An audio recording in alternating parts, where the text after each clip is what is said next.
اهلا بيكم في حلقه جديده من اومنيفيرس واتشر. النهارده هنتكلم على نسخه من اقوى النسخ لسوبرمان على الاطلاق، وهو سوبرمان برايم 1 مليون. ناخد فكره عنه وعن قدراته في الكوميكس. سوبرمان برايم 1 مليون ده شخصيه تبع دي سي كوميكس.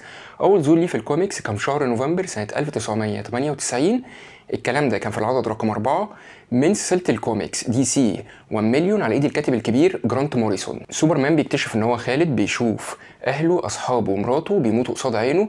مع تزايد حجم الخسائر في حياته بيقرر ان هو يدي كل مسؤولياته لوريثه اللي هو سوبرمان سيكوندوس، وتتكون سلالة سوبرمان وبيسيب الأرض. بيتجول عبر الكون لقرون كتير جدا. يقال إن هو وصل لحدود السورس وول ذات نفسه، اكتسب مجموعة من المهارات والقوة. بعد كده بيقرر يرجع، بيقابل ذريته، بيتفق معاهم إن هو هيديهم جزء من قدراته في مقابل إن هم يحافظوا على التروث والجاستس. ذريته مع الوقت اتطورت جامد جدا عن طريق إن هم اتجوزوا مع أجناس تانية، فنسلهم بقى عندهم قدرات غريبة للغاية. المهم سوبرمان بيقرر بعد كده إن هو يروح للشمس يخلي هناك قلعته، وبيقعد هناك 15,000 سنة، وبعد كده بيقرر ان هو يرجع. فالجاستس ليجون بيقرروا ان هم يعملوا احتفاليه بمناسبه رجوعه. مين الجاستس ليجون؟ دول مجموعه من الابطال بترجع اصولهم للجاستس ليج بتوع القرن العشرين وليجون اوف سوبر هيروز بتوع القرن 31. دول هدفهم هو حمايه المجره بالكامل، مش بس كوكب الارض. هم متكونين من 24 فريق. اقوى فريق فيهم هو جاستس ليجون الفا، ده بيمثل الجاستس ليج.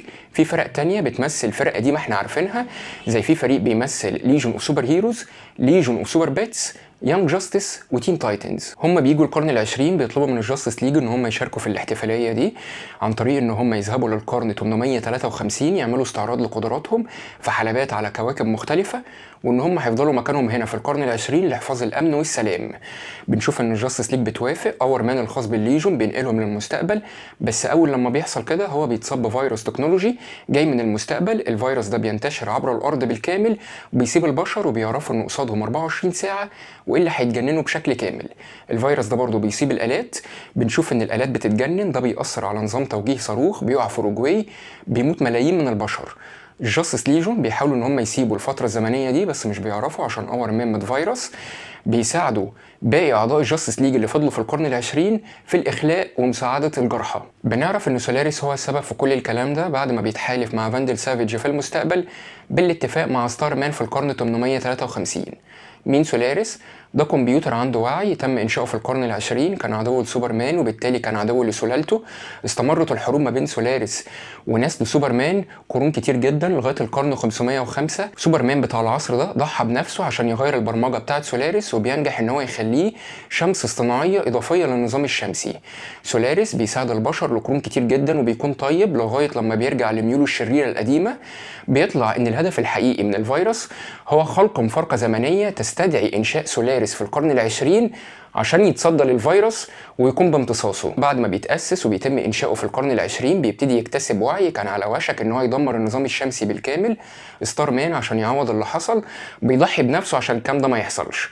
وبنشوف إن سوبر مان بتاع القرن 853 اللي هو عضو الليجون بيقعد يضرب في الحاجز بتاع الزمن علشان هو عايز يرجع للقرن 853، وبالفعل بينجح في كده. في المستقبل سولاريس بيموت أعضاء كتير جدا من الليجون. فاندل سافيج بيلاقي حتة كريبتونايت على المريخ كان سايبها ستار مان، بيديها لسولاريس علشان سولاريس يحقق هدفه اخيرا ان هو يموت سوبرمان برايم، وبالفعل بيطلق الكريبتونايت ده في اتجاه الشمس. بنشوف ان الجاستس ليج بتوع القرن العشرين ومعاهم جرين لانترن كايل راينر بينجحوا في اضعاف سولاريس اللي ما كانش اختبر قبل كده قوه الجرين لانترن. بيجي سوبرمان بتاع القرن 853 بالتعاون مع كايل راينر بينجحوا في احتواء سولاريس، وسوبرمان بتاع القرن العشرين بيسابق الزمن عشان يلحق الكريبتونايت قبل ما يصيب الشمس، وبالتالي نسخته المستقبليه ما تموتش. بس هو للاسف بيفشل في كده والكريبتونايت بيوصل للشمس. وبعد كده بنكتشف المفاجاه الكبيره ان ده مش كريبتونايت، ده خاتم اخضر متنكر. سوبرمان برايم بيظهر على شكل اله كده وبيستخدم الخاتم الاخضر ان هو يهزم سولاريس وانس اند فور اول وبيدمره. الجاستس ليج بترجع للقرن العشرين. سوبرمان برايم بيرجع كريبتون بسكانه وباهله، بيرجع لويس لين بيبقى شكلها فضي وبيبقى امتداد للشمس. هو ليه اتسمى 1 مليون؟ ده بسبب ان دي سي ان شاء الله لو فضلت مكمله للمستقبل للقرن 853 وفضلت محافظه على عدد كل شهر هيبقى عندها سلسله هتوصل للعدد رقم مليون. احنا دلوقتي ممكن نتكلم على قدرات سوبرمان 1 مليون. هي ايه قدراته؟ هو عنده نفس القدرات بتاعه سوبرمان بس بزياده بقى، ما بقاش ليها حدود او معيار قابل للقياس. هو لونه ذهبي خالد، عنده قوة إرادة كبيرة جدا تخليه يشيل آخر خاتم جرين لانترن. كمان ممكن نتكلم إن هو مشحون بطاقة شمسية كبيرة جدا، بيعرف يشير قدراته مع نسله، عنده قدرات تلاعب بالواقع زي إن هو رجع كوكب كريبتون ورجع لويس لين تاني على قيد الحياة. وأخيرا هو أقوى من كل نسله، حتى أقوى من كنت ذات نفسه بتاع القرن 853 اللي هو عنده قدرات كل سوبرمان اللي قبله. لازم نيجي للسؤال المهم، هل هو اقوى نسخه من سوبرمان ولا لا؟ الاجابه هي هو اقوى سوبرمان. في ناس دلوقتي ممكن تعترض تقول لك لا يا عم، كوزميك ارمور اقوى منه. ايوه مش مختلفين، كوزميك ارمور قوي للغايه وقوته عبثيه لدرجه ان هو عارف ان هو شخصيه خياليه. بس خلينا نفتكر يا جماعه ان سوبرمان كوزميك ارمور ده مش سوبرمان فعلا، ده روبوت عنده الطاقة والقوة بتاعت سوبرمان والترا مان. لذا لو هنتكلم على مين اقوى سوبرمان او هي ايه اكتر نسخة من سوبرمان بقى عندها قدرات، هو سوبرمان برايم 1 مليون. بس كده دي كانت حلقة سريعة اتكلمنا فيها على سوبرمان برايم 1 مليون. انا عايزك دلوقتي تقولي في الكومنتس انت ايه رايك في الشخصية دي وقدراتها. لو دي سي يوما ما قررت انها تعمل له عمل فني هتبقى فكرة حلوة ولا سخيفة عشان هو قوي اكتر من اللازم. احنا الحلقة الجاية هنتكلم على حاجة جديدة. لغاية الحلقة الجاية ما تنساش تعمل لايك وشير، ولو انت مش عامل سبسكرايب اعمل، وما تنساش تضرب الجرس.